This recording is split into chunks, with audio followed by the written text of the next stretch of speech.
Hello everyone, welcome to IAS point. आज हम लोग यहाँ पे बात करने वाले हैं न्यायपालिका के बारे में, ठीक है, यानी जुडिशरी के बारे में। आज हम लोग डिटेल से समझने वाले हैं, यानी एक दो पार्ट में इसका पूरा हम लोग अच्छे तरीके से समझने की कोशिश करेंगे, जो भी इस चैप्टर में है न्यायपालिका से रिलेटेड। क्योंकि अभी हम क्या पढ़ रहे हैं, सरकार के अंग की बात कर रहे हैं, ठीक है। तो आपको पता है कि सरकार के हमारे 3 अंग होते हैं, जिसमें से आपकी एक होती है कार्यपालिका, दूसरी होती है आपकी जो होती है विधायिका, देन तीसरी आपकी होती है न्यायपालिका, ठीक है। तो इसमें से हमने कार्यपालिका कंप्लीट कर लिए हैं और विधायिका भी हम लोग अच्छे तरीके से कंप्लीट कर चुके हैं। अब हम यहाँ पे बात करेंगे न्यायपालिका के बारे में, क्योंकि कार्यपालिका भी हमने देखा, विधायिका भी हमने देखा, तो दोनों में ही हमने देखा कि किस तरीके से कि कार्यपालिका में स्थायी कार्यपालिका, अस्थायी कार्यपालिका की नौकरशाह रहते हैं, राष्ट्रपति, प्रधानमंत्री, वो सारे पद आते हैं, ठीक है। हमने विधायिका में भी बात की कि किस तरीके से संसद में क्या क्या होता है। संसद के भी 3 अंगों की बात की हमने, जैसे लोकसभा हो गया, राज्यसभा, राष्ट्रपति, इन सारी चीज़ों को हम लोग देख चुके हैं। तो ये लोग नियम कानून बनाते हैं या संविधान जो भी हमारा लिखा गया है इन्हीं लोगों के द्वारा बनाया गया है। अब इसमें से कोई भी मान लीजिए कि कहीं पे न्याय करने वाला कोई नहीं हुआ, ठीक है, तो किसी के ऊपर किसी का पावर नहीं हुआ, तो क्या होगा कि वो अपने मन से करेंगे। क्योंकि यदि हम विधायिका या कार्यपालिका को इतनी ज़्यादा पावर दे देंगे कि उनका जो मन करे वो करे वो, तो क्या होगा कि कहीं ना कहीं तानाशाह वाली स्थितियाँ हमें देखने को मिलेगी। और इसी वजह से कहीं ना कहीं न्यायपालिका की व्यवस्था की गई है कि जब भी लोगों को लगे कि हमारे अधिकारों का या जो भी संविधान में बातें लिखी गई हैं उनकी अवमानना की जा रही है या हनन किया जा रहा है, तो हम क्या करें, अपने न्याय के लिए, एक आम नागरिक जो है वो अपने न्याय के लिए न्यायपालिका जा सके, ठीक है। अब न्यायपालिका में यहाँ पे आपका सिर्फ सुप्रीम कोर्ट नहीं आता है, तो यहाँ पे आपके डिस्ट्रिक्ट लेवल तक के जो भी होते हैं, आपके विकास खंड तक के जितने भी न्यायालय होते हैं वो सारे आते हैं। और हम लोग देखेंगे भी कि क्या क्या है, ठीक है, टॉप टू बॉटम इसका पूरा हम लोग समझने वाले हैं।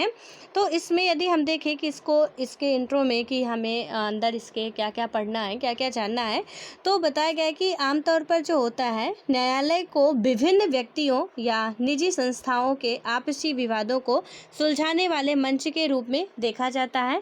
कि जब भी विवाद वगैरह होते हैं तो न्यायालय का काम ही यही है कि वो विवादों का निपटारा करने वाली, ठीक है। न्यायालय से कोई मतलब नहीं कि कौन सा कानून हमें बनाना, कौन सा नहीं बनाना है।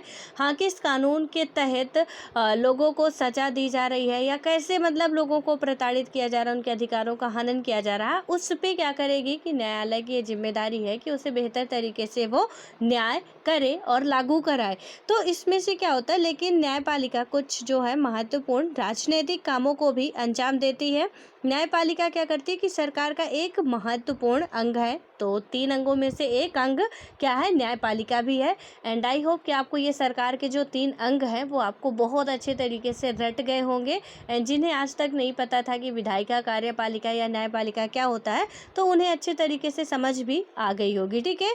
अब इसमें बात करते हैं हम कि क्या होता है कि भारत का जो सर्वोच्च न्यायालय है वास्तव में क्या है कि विश्व के सबसे शक्तिशाली न्यायालयों में से एक है। और 1950 से ही न्यायपालिका ने क्या किया कि संविधान की व्याख्या, यानी कि जो हमारी व्याख्या है और सुरक्षा करने में महत्वपूर्ण भूमिका निभाई है। 1950, ठीक है, 1950 आपको ये डेट सन याद आ रहा हो, तो 26 जनवरी 1950 को हमारा संविधान क्या हुआ था, लागू हुआ था, ठीक है। उस दिन हम गणतंत्र दिवस के रूप में भी मनाते हैं। देन इसीलिए इसमें क्या बताया गया है कि यहाँ पे जब से संविधान लागू हुआ है तो उसकी व्याख्या एंड उसकी सुरक्षा की जिम्मेदारी किसकी है, हमारे जुडिशरी की है। और उसके बाद देखें कि मौलिक अधिकारों वाले अध्याय में भी हम लोग बहुत अच्छे तरीके से देख चुके हैं कि अधिकारों की सुरक्षा के लिए न्यायपालिका बहुत ही महत्वपूर्ण है, ठीक है। जितने भी हमारे फंडामेंटल राइट हैं तो उनकी सुरक्षा के लिए कौन जिम्मेदार है या कौन किसकी जिम्मेदारी सबसे ज़्यादा है, तो सुप्रीम कोर्ट की है, ठीक है। सुप्रीम कोर्ट नहीं मतलब न्यायालय की है। तो क्योंकि यहाँ पे हाई कोर्ट भी आता है तो सुप्रीम कोर्ट बस नहीं कह सकते हम, न्यायालय सही है, ठीक है। उसके बाद क्या होता है कि इस अध्याय को पढ़कर अब हम क्या क्या बातें जान सकेंगे यहाँ पे, तो यहाँ पे हम समझने वाले हैं कि न्यायपालिका की स्वतंत्रता का अर्थ, कि न्यायपालिका की स्वतंत्र क्यों है, ठीक है, क्योंकि आपको पता है कि जुडिशरी ना तो कार्यपालिका के उसमें है कि मतलब अधीन है कि वो कुछ कहेंगे तो ये काम करेगी, ना तो विधायिका के अधीन है, यानी एक ये स्वतंत्र संस्था है। तो क्यों है इसके बारे में समझेंगे। एंड अधिकारों की सुरक्षा में क्या होता है कि अधिकारों की सुरक्षा में इसमें बताया गया है कि भारतीय न्यायपालिका की भूमिका, ठीक है, कि किस तरीके से भारतीय न्यायपालिका की हमारे जो फंडामेंटल राइट है उनकी सुरक्षा में इसका इम्पोर्टेंट रोल है। एंड संविधान की व्याख्या में न्यायपालिका की भूमिका और भारत की संसद और न्यायपालिका के आपसी संबंध, इन सब के बारे में हम लोग इस चैप्टर में बहुत अच्छी तरीके से समझने वाले हैं। तो जो ये संविधान की व्याख्या का बार बार आ रहा है, तो इसका मतलब सीधा सा है आपका कि संविधान में जितनी भी बातें लिखी गई हैं, ठीक है, तो जो जो उसमें लिखा गया है संसद के द्वारा, उसके तहत कोई भी नियम कानून बनाया जा रहा है। एंड ऐसा लग रहा है सुप्रीम कोर्ट को कि या तो उसका विरोध किया जा रहा है पब्लिक के द्वारा और ये केस सुप्रीम कोर्ट में जाता है। एंड सुप्रीम कोर्ट को ऐसा लगता है कि संविधान के बातों का कहीं ना कहीं ये लोग इसका उल्लंघन कर रहे हैं, संसद के द्वारा किया जा रहा है, तो उसे वो खारिज करने का आदेश दे सकती है, क्योंकि संविधान के तहत जो भी बातें की गई हैं उसी के आधार पर वो अपना फैसला देंगे, ठीक है। तो सही है तो फिर सही है, अदरवाइज यदि गलत है तो फिर उसे समाप्त करना ही पड़ेगा।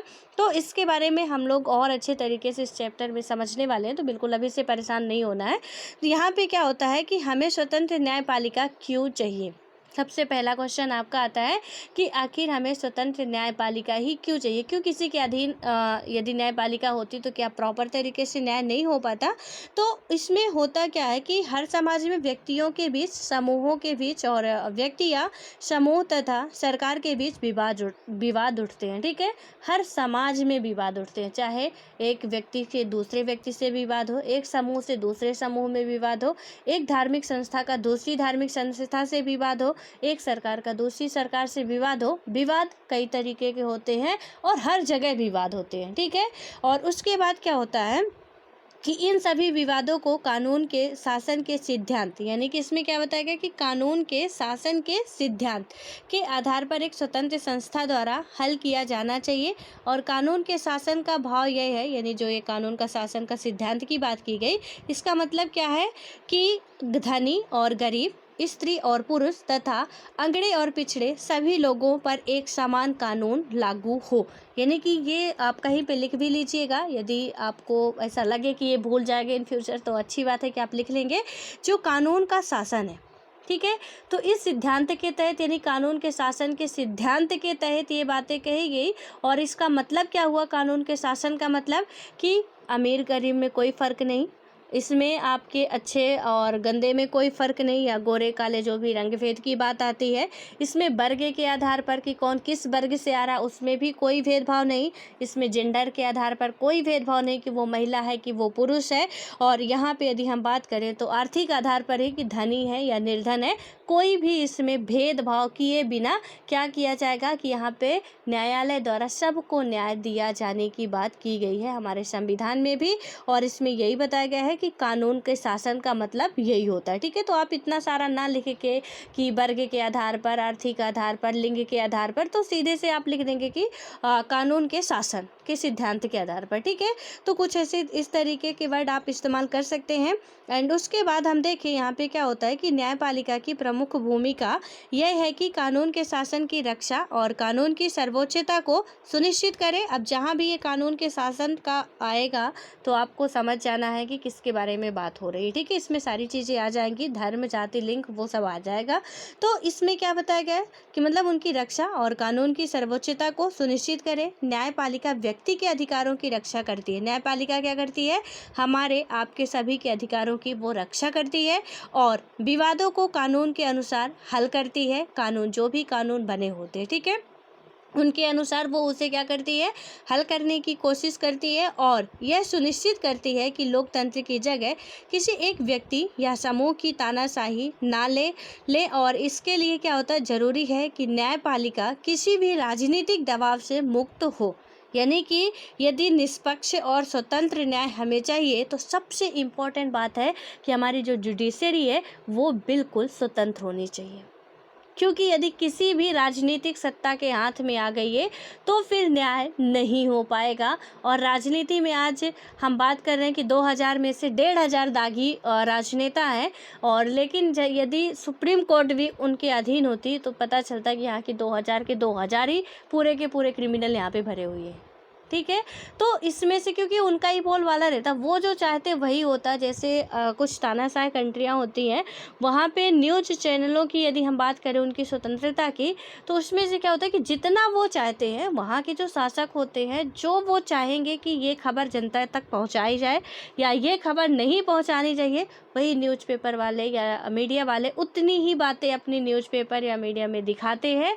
अदरवाइज उनकी हिम्मत नहीं है। जैसे आप देखते हैं कि कभी कभी यहाँ पे कुछ मंत्रियों को भी क्रिटिसाइज कर दिया जाता है न्यूज़ वालों के द्वारा या जो भी आपकी टीवी मीडिया से उनके द्वारा, लेकिन कुछ देशों में ऐसा है कि जहाँ पे वो जो चाहेंगे वही होगा, नहीं चाहेंगे तो नहीं होगा। ठीक है, तो इसी तरीके से यदि आप थोड़ा सा कल्पना कीजिए कि यदि हमारी जुडिशरी ऐसी होती कि किसी के अधीन होती, तो हम तो न्याय की बात बिल्कुल कर ही नहीं सकते थे। क्योंकि फिर वही है कि पैसों का ही बोलबाला चलता है यहाँ पे, और पावरफुल जो इंसान होते हैं उनका बोलबाला चलेगा, तो आम नागरिक हमेशा मारा ही जाता है। ठीक है, हालांकि आज भी इतना ज़्यादा हम जो सारी चीज़ें पढ़ते हैं वो देखने को मिलती नहीं है, बट हाँ कहीं ना कहीं थोड़ा बहुत ये है कि हमें अपने अधिकारों को पाने के लिए कुछ हमारे पास राइट हैं या कुछ स्वतंत्रताएं हैं जिसके तहत हम पा सकते हैं। और इसके बाद यदि हम बात करें कि जो स्वतंत्र न्यायपालिका का क्या अर्थ है और यह स्वतंत्रता कैसे सुनिश्चित की जाती है, तो यहाँ पे क्या है कि न्यायपालिका की स्वतंत्रता, ठीक है, कि इसका अर्थ क्या है और ये कैसे यहाँ पे स्वतंत्र की जाती है। तो यहाँ पे यदि हम देखें कि सीधे और सरल शब्दों में न्यायपालिका की स्वतंत्रता का अर्थ है कि पहला है आपका सरकार के अन्य दो, यानी कि जो भी हमारी गवर्नमेंट है उसके अन्य दो अंग, यानी कि विधायिका और कार्यपालिका, न्यायपालिका के कार्यों में किसी प्रकार की बाधा ना पहुंचाए ताकि वह ठीक ढंग से क्या कर सके, न्याय कर सके। यानी कि इसकी स्वतंत्रता का मतलब क्या है, सीधा सा मतलब आप समझिए कि जो आपकी विधायिका है 3 अंगों में से 2 अंग इसके मामलों में इंटरफेयर ना करे। न्यायपालिका जो कर रही है उसके मामलों में ना तो विधायिका को अधिकार है ना ही कार्यपालिका को अधिकार है कि वो उसे जाके क्या करे कि मना करे, आप ऐसा नहीं करोगे वैसा नहीं करोगे। इन दोनों के पास ही पावर नहीं है। ठीक है, अब विधायिका और कार्यपालिका आपको बहुत अच्छे तरीके से पता है कि क्या होता है, एंड मैं समझा चुकी हूँ, इसलिए मैं कह रही हूँ कि आपको पता है। नहीं पता तो आप पहले वीडियो देखिए उधर के, तो आपको पता चलेगा। तो इसमें इनका कोई इंटरफेयर नहीं होनी चाहिए, पहली बात। दूसरी बात आपको क्या याद रखनी है कि सरकार के अन्य अंग न्यायपालिका के निर्णयों में हस्तक्षेप ना करें। गवर्नमेंट के और जो अदर अंग हैं तो वो न्यायपालिका के किसी भी निर्णय पर क्या करेंगे, ये हस्तक्षेप नहीं करेंगे।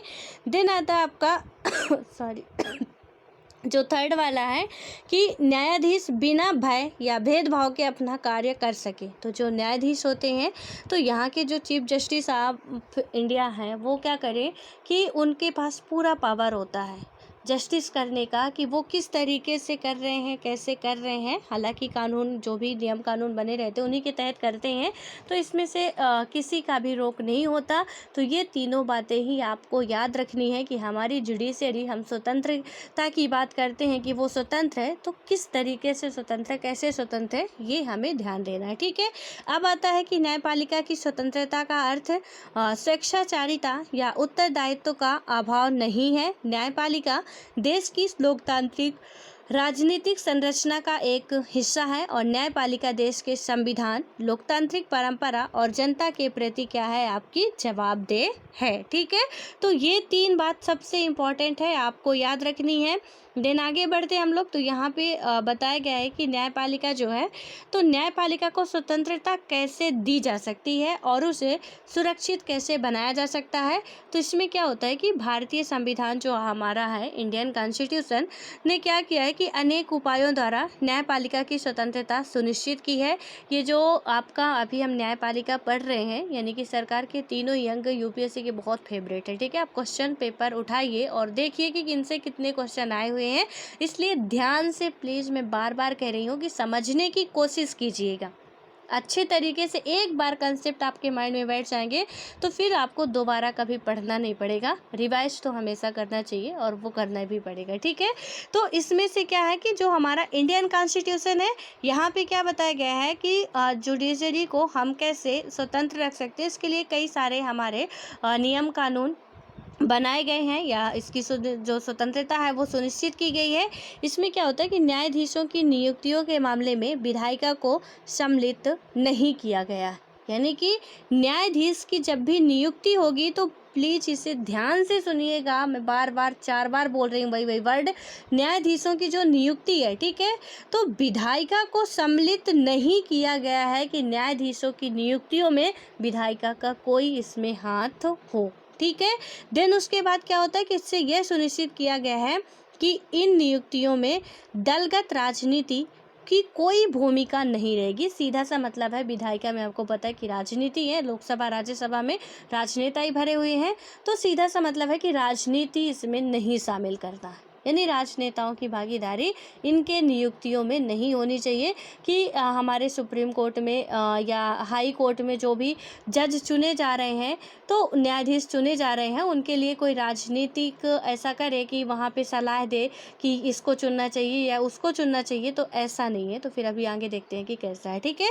यहाँ पे क्या बात की गई है कि इससे सुनिश्चित किया गया है कि इन नियुक्तियों में दलगत राजनीति की कोई भी भूमिका नहीं होगी और न्यायाधीश के रूप में नियुक्ति होने के लिए किसी व्यक्ति को वकालत का अनुभव या कानून का विशेषज्ञ होना चाहिए। यानी कि अब क्या होगा कि न्यायाधीश के रूप में नियुक्त होने के लिए यदि किसी को न्यायाधीश के रूप में नियुक्त होना है तो उसके पास क्या योग्यताएं होनी चाहिए, तो यहाँ पे यहाँ पे क्या बताया गया है कि जो व्यक्ति को वकालत का अनुभव, यानी कि वो वकालत कर चुका हो किसी भी न्यायालय में, ठीक है, तो उसके पास वकालत करने का अनुभव होना चाहिए और कानून का विशेषज्ञ होना चाहिए। देन उसके बाद उस व्यक्ति को जो राजनीतिक विचार या निष्ठाएं जो होती हैं उसकी नियुक्ति का आधार नहीं बननी चाहिए। अब आगे देखिए हम यहाँ पे क्या होता है कि न्यायाधीशों का जो कार्यकाल निश्चित होता है, यानी कि न्यायाधीश जो होते हैं उनका कार्यकाल क्या होता है, निश्चित होता है। इसमें से कुछ इंपॉर्टेंट बातें हैं जो कि आप लोग नोट करते जाइए, या तो आप लोग कहीं से मतलब फैक्चुअल जितनी भी बातें हैं एक एक करके नोट कर लीजिएगा, अभी सुन लीजिए और आपको बुक वगैरह से नोट कर लीजिएगा, या तो मेरे साथ साथ ही करते जाइए, ठीक है। कि यहाँ पे जो न्यायाधीशों का कार्यकाल होता है, अब न्यायाधीश का मतलब सीधा सा है कि चाहे वो सुप्रीम कोर्ट के न्यायाधीश हो, चाहे वो हाई कोर्ट के न्यायाधीश हो, चाहे वो डिस्ट्रिक्ट मजिस्ट्रेट हो, इससे मतलब आपको नहीं होना चाहिए। यहाँ पे अभी हम न्यायाधीश की बात कर रहे हैं ओनली, ठीक है, तो वो किसी भी न्यायालय के हो सकते हैं। तो इसमें क्या बताया गया है कि इनका कार्यकाल जो होता है वो निश्चित होता है। अब उसके बाद क्या होता है कि वे सेवानिवृत्त होने तक पद पर बने रहते हैं। केवल अब बात स्वरूप विशेष स्थितियों में ही न्यायाधीशों को हटाया जा सकता है, यानी कि इनका जो टाइम पीरियड होता है उस टाइम तक ये अपने पद पर बने रहते हैं, लेकिन कुछ अपवाद हर जगह पे होता है, तो कुछ परिस्थितियों में इन्हें हटाया भी जा सकता है। अब क्या होता है कि इसके अलावा उनके कार्यकाल को कम नहीं किया जा सकता, यानी कि उन्हें आप हटा सकते हो लेकिन उनके कार्यकाल को आप कम नहीं कर सकते हो। और कार्यकाल की सुरक्षा के कारण न्यायाधीश बिना भय या भेदभाव के अपना काम कर पाते हैं। क्यों काम कर पाते हैं, यहाँ पे ये बताया गया कि ये भी एक बहुत बड़ा रीज़न है कि क्या होता है कि जैसे एक सिविल सर्वेंट है, ठीक है, वो काम कर रहा है कहीं पे भी, तो हम कहते हैं ना कि राजनीति के हाथ का कहीं ना कहीं पुतला बन के रह जाते हैं, क्योंकि हमें भय रहता है। एक भय ये नहीं रहता कि वो हमें अपनी पदवी से निकाल देंगे, भय ये रहता है कि आज हमारा ट्रांसफ़र, क्योंकि उनके हाथ में है कि आज हमारा ट्रांसफ़र यहाँ करवा रहे हैं, कल वहाँ करवा रहे हैं, परसों वहाँ करवा रहे हैं, ठीक है, क्योंकि यदि उनके जैसा वो चाह रहे हैं और वैसा हम लोग नहीं कर पा रहे हैं तो फिर क्या होगा कि दिक्कत होती। लेकिन यहाँ पे जो न्यायाधीश है इनके बारे में क्या बताया गया कि इनका जो कार्यकाल है वो एकदम निश्चित है। ऐसा नहीं कि सिविल सर्वेंटों का कार्यकाल निश्चित नहीं होता है, बिल्कुल आप ये तो फिक्र छोड़ ही दीजिए कि किसी की हिम्मत है कि वो आपको निकलवा देगा, किसी की भी हिम्मत नहीं है कि वो आपको निकलवा दे। हाँ, ट्रांसफ़र कराने तक की औकात है उनकी, उतना ही करा सकते हैं, ठीक है। तो इसमें से इनका भी है कि उनके पास ये रहता है कि कम से कम एक जॉब जो भी अपने पद पे हैं तो उनकी पद की एक सिक्योरिटी रहती है कि चलो कुछ भी हम करेंगे, यहाँ पे कोई हटाने वाला तो हमें है नहीं, ठीक है। मतलब हमारे पद को कम करने वाला नहीं है। फिर वो महाभियोग वगैरह लगाया जाता है तो वो सिस्टम अलग है, लेकिन ये है कि इनका एक सिक्योर है कि चलो ठीक है, ये निश्चित ही रहेगा, जितने दिन तक हम हैं तो रहेंगे ही, ठीक है, जितने टाइम तक रहता है इसका। और यहाँ पे यदि हम बात करें न्यायाधीश को जो हटाया जाता है ना, इसकी प्रक्रिया बहुत ही कठिन प्रक्रिया होती है। आसानी से न्यायाधीश को, किसी भी न्यायाधीश को नहीं हटाया जाता है। और संविधान निर्माताओं का मानना था कि हटाने की प्रक्रिया कठिन हो तो न्यायपालिका के सदस्यों का पद सुरक्षित होगा। यानी कि हटाने की प्रक्रिया कठिन होगी कि किसी को लगता भी है कि इस न्यायाधीश के द्वारा कुछ ऐसे काम किए जा रहे हैं तो उसे हटाया जाए, तो उसकी प्रक्रिया इतनी आसान नहीं होती कि आप हटा लो। और इससे भी कहीं ना कहीं उनका पद जो है वो एक मतलब सुरक्षित रहेगा। और होता है कि जब हमारा एक रहता है कि कुछ भी कोई नहीं कर पाएगा, उस हिसाब से फिर हम किसी के बारे में फैसला सुनाने में बिल्कुल स्वतंत्र होते हैं, ठीक है, कि हमें आपके बारे में कुछ कहना है तो एक भय बना रहेगा कि यदि हम आपके बारे में कुछ गलत बोल रहे हैं तो आप हमें क्या करोगे कि हमारे जॉब से निकाल दोगे, या हमें आपके द्वारा कुछ दिया जा रहा वो नहीं दोगे आप, तो उससे प्रॉब्लम होगी, क्योंकि हम आपके खिलाफ जानते हुए भी सब कुछ सही नहीं बोल पाएंगे। लेकिन जब होगा कि हम कुछ भी बोले आप हमें रखोगे ही, आपकी हिम्मत नहीं है कि आप हमें हटा सको, तो आप यदि गलत काम कर रहे हो तो बिल्कुल हम वहाँ पे बोल सकते हैं, ठीक है। तो इसमें से इसी तरीके से आप समझिए सुप्रीम कोर्ट बार बार सुप्रीम कोर्ट आ रहा है, न्यायालय के बारे में, आप जो भी न्यायाधीश हैं उनके बारे में बस आप यही समझिए। और इसके बाद यदि हम बात करते हैं तो न्यायपालिका विधायिका या कार्यपालिका पर वित्तीय रूप से निर्भर नहीं है। न्यायपालिका वित्तीय रूप से भी विधायिका और कार्यपालिका पर निर्भर नहीं है।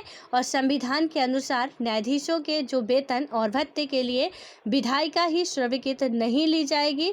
यहाँ पे क्या होगा कि न्यायाधीशों के कार्यों और निर्णयों की व्यक्तिगत आलोचना नहीं की जा सकती है। और अगर कोई न्यायालय की अवमानना का दोषी पाया जाता है तो क्या होगा कि न्यायपालिका को उसे दंडित करने का भी अधिकार है, कि कोई न्यायालय की अवमानना कर रहा है तो उसे दंडित भी कर सकती है न्यायपालिका। और माना जाता है कि इस अधिकार से न्यायाधीशों को सुरक्षा मिलेगी और कोई उनकी नाजायज आलोचना नहीं कर सकेगा। संसद न्यायाधीशों के आचरण पर केवल तभी चर्चा कर सकती है जब वह उनको हटाने के प्रस्ताव पर विचार कर रही हो। इससे क्या होगा कि न्यायपालिका आलोचना के भय से मुक्त होकर स्वतंत्र रूप से निर्णय करती है। अब यहाँ पे कोई उसकी आलोचना भी नहीं कर सकता, और इससे क्या होगा कि न्यायपालिका पूरे तरीके से स्वतंत्र होगी, ठीक है। तो यहाँ पे अभी तो हमने देखा कि हमारी एक जॉब सिक्योरिटी है, देन हम अब देख रहे हैं कि कोई हमारा क्रिटिसाइज करने वाला भी नहीं है। तो यहाँ पे हम बिल्कुल पूरे तरीके से स्वतंत्र हैं कि किसी को भी, चाहे प्रधानमंत्री के खिलाफ ही क्यों ना न्याय हमें देना पड़े, हम देने के लिए स्वतंत्र हैं, क्योंकि हमारे ऊपर कोई बाध्यता नहीं है। संसद के पास भी अधिकार नहीं है कि वो बैठ के हमारे पे डिस्कस करे कि मतलब न्यायालय में ऐसा किया जा रहा, वैसा किया जा रहा। जी नहीं, जब भी कभी हटाने की बात आएगी, महाभियोग वगैरह लगेगा, तभी कुछ वो बात कर सकते हैं न्यायालय से रिलेटेड, अदरवाइज उनके पास भी पावर हमारे संविधान में नहीं दी गई है, ठीक है। तो ये सारी बातें आपको याद रखनी है। अभी यहाँ पे हमने देखा कि ये विधायिका कार्यपालिका वित्तीय रूप से भी वो उस पर निर्भर नहीं है, तो इनका वेतन वगैरह भी हम लोग देखेंगे कि आकस्मिक निधि से मिलता है या संचित निधि से मिलता है या कहाँ से मिलता है, वो सारी चीज़ें भी हम लोग क्लियर करेंगे। अब आता है न्यायाधीशों की नियुक्ति, ठीक है। तो जो न्यायाधीशों की नियुक्ति है इसको हम लोग नेक्स्ट चैप्टर में पढ़ेंगे, क्योंकि नेक्स्ट पार्ट में पढ़ेंगे, क्योंकि थोड़ा सा खांसी आ रही है, इसलिए आपका भी डिस्टर्ब ना हो, तो हम लोग नेक्स्ट वीडियो में ही देखेंगे क्या कैसे